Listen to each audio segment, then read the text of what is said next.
Isn't it curious how we've been conditioned to believe that our worth depends on someone else's recognition? We go through life collecting approvals like stamps in a passport, as if each validation brings us closer to some destination called success or fulfillment. But here's the cosmic joke, and it really is quite funny when you see it. The destination was never out there. It was always right here, in this very moment, whether anyone's watching or not.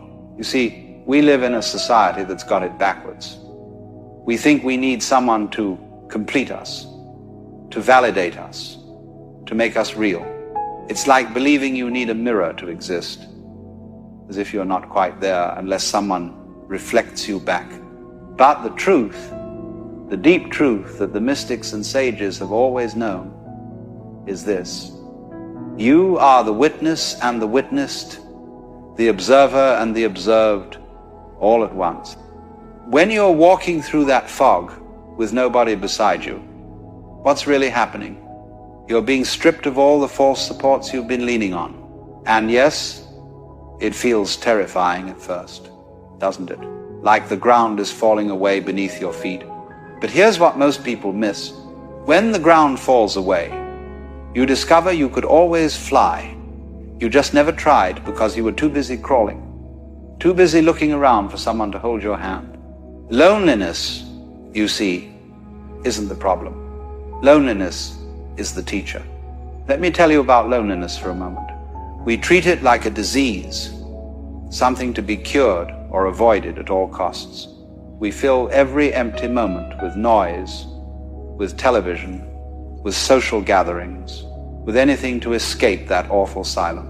But what if, and stay with me here, what if that silence is actually trying to tell you something? What if it's not emptiness but fullness that you're afraid of? Because when you sit in that silence long enough, when you stop running from it, you begin to hear something quite extraordinary. You begin to hear life itself pulsing through you like a river. The Chinese have a wonderful concept called Wu Wei, which means roughly non-doing or effortless action. It's not laziness, mind you. It's something far more profound. It's the art of moving with life rather than against it. Like a sailor who understands the wind and doesn't fight it, but dances with it.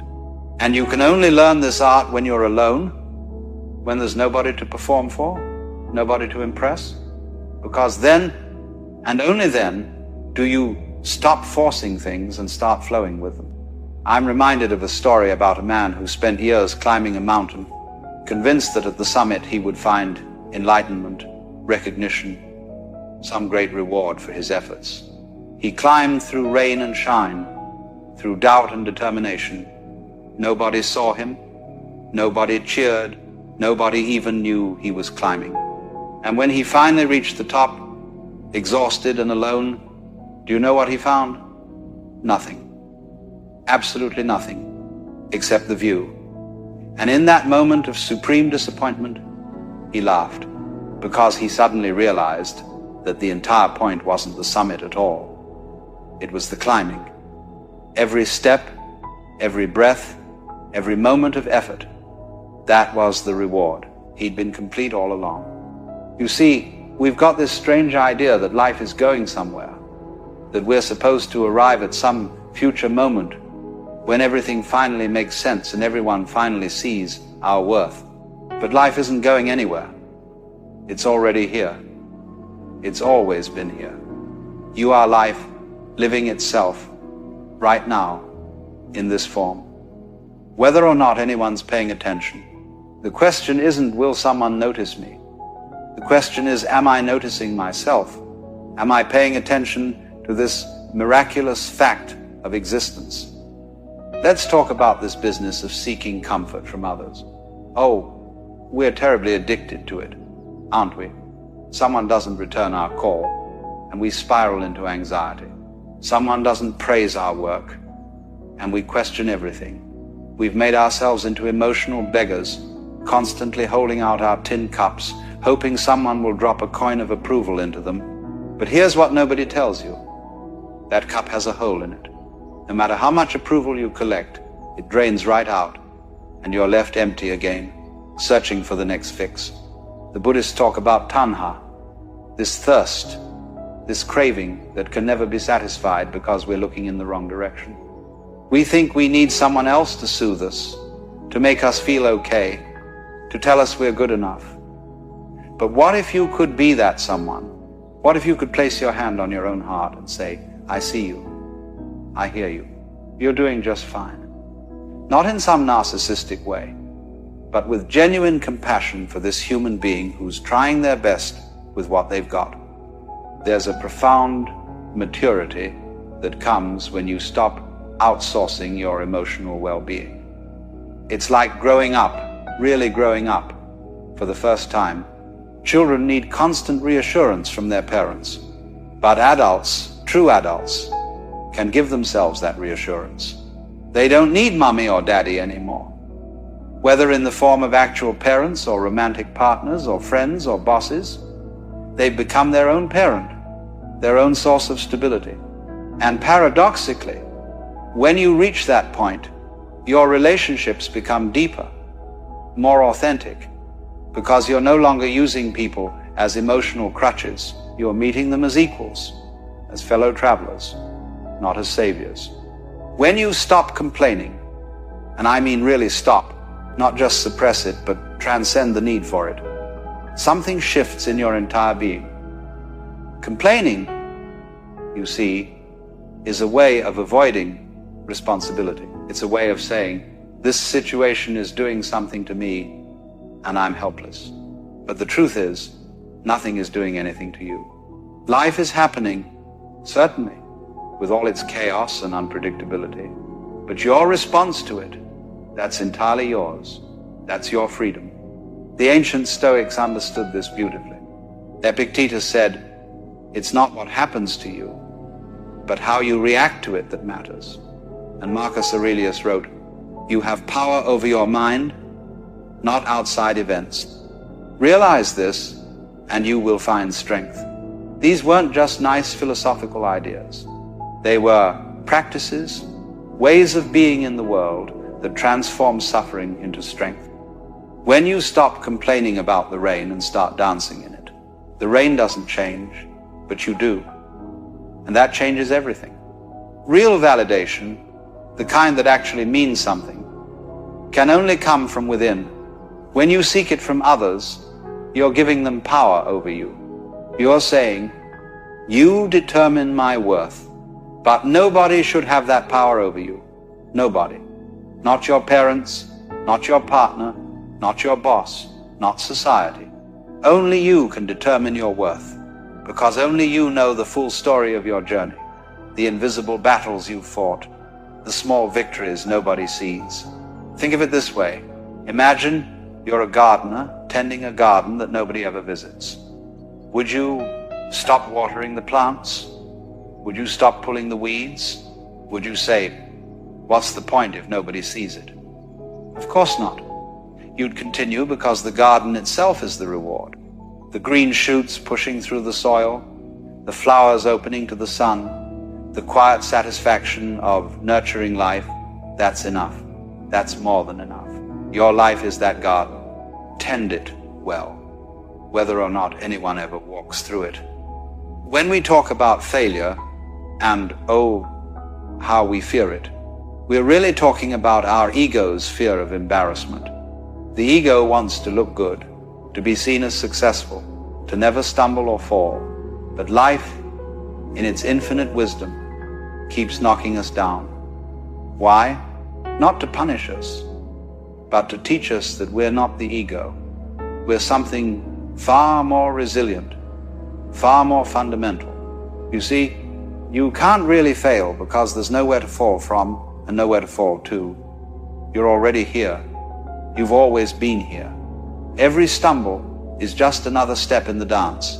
The Japanese have this beautiful art form called kintsugi, where broken pottery is repaired with gold. The cracks aren't hidden, they're highlighted, celebrated even, because they're part of the object's history. The bowl is more beautiful for having been broken and mended. That's what failure does to a human being who understands its true nature. It doesn't diminish you, it enriches you. Every crack in your confidence, every break in your plans becomes a golden seam in the tapestry of who you are. But here's the thing about all of this. None of it works if you're waiting to feel motivated. Motivation is like the weather. It comes and goes. Some days it's sunny, some days it's pouring rain. If you only act when you're motivated, you'll spend most of your life waiting. What you need instead is discipline, but not the harsh, militaristic kind. I'm talking about a gentle discipline, a commitment to showing up for yourself even when you don't feel like it, especially when you don't feel like it. You know what discipline really is? It's love. It's you today taking care of you tomorrow. It's understanding that future you will be grateful that present you didn't give up. When you wake up tired and you sit down to write anyway. When you feel discouraged and you take the next step anyway. When you're afraid and you move forward anyway. That's not willpower in some white-knuckle sense. That's you being faithful to your own unfolding, trusting the process even when you can't see the results. What if you could be content with being a mystery, even to yourself? Because the truth is, you're far too complex, too vast, too multidimensional to ever be fully understood by another person. And that's wonderful. The universe is not something separate from you that you need to understand or that needs to understand you.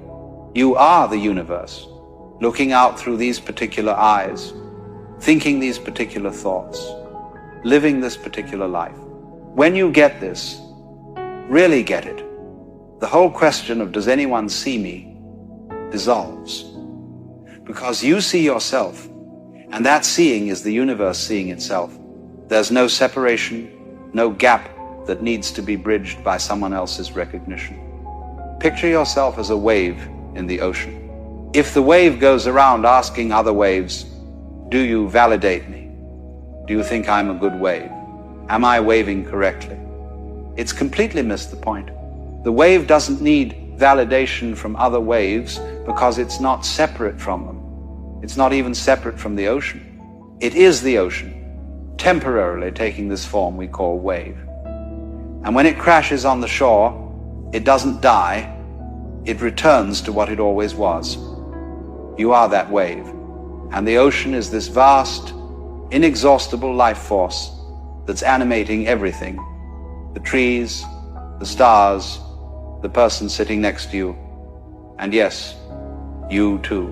When you realize this, when you really feel it in your bones, the question of whether anyone's there for you becomes absurd, because everyone is you, and you are everyone. We're all waves in the same ocean, all notes in the same symphony, all expressions of the same fundamental energy that the Hindus call Brahman, the Chinese call Tao, and that I simply call this. So when you find yourself alone, climbing that mountain through the fog with nobody cheering you on, remember, you're not alone. You're alone, all one. You're the universe experiencing itself from this unique vantage point. And that's enough. More than enough. It's everything. The striving, the struggling, the wondering if it's all worth it, that's just life living itself through you. And whether anyone sees it or not doesn't change its fundamental value any more than a tree falling in the forest needs an audience to make sound. Get ahead, my friend, you were never behind. Rise up, you were never down. Be seen, you've always been visible to the only eyes that truly matter, the eyes of existence itself, looking out through your own face. So walk through that fog with your head high, not because you're proving something to someone, but because that's what waves do. They rise, they roll, they move forward, not because anyone's watching, but because that's their nature. And it's your nature too. Trust it, live it, be it. That's all there is, and that's everything.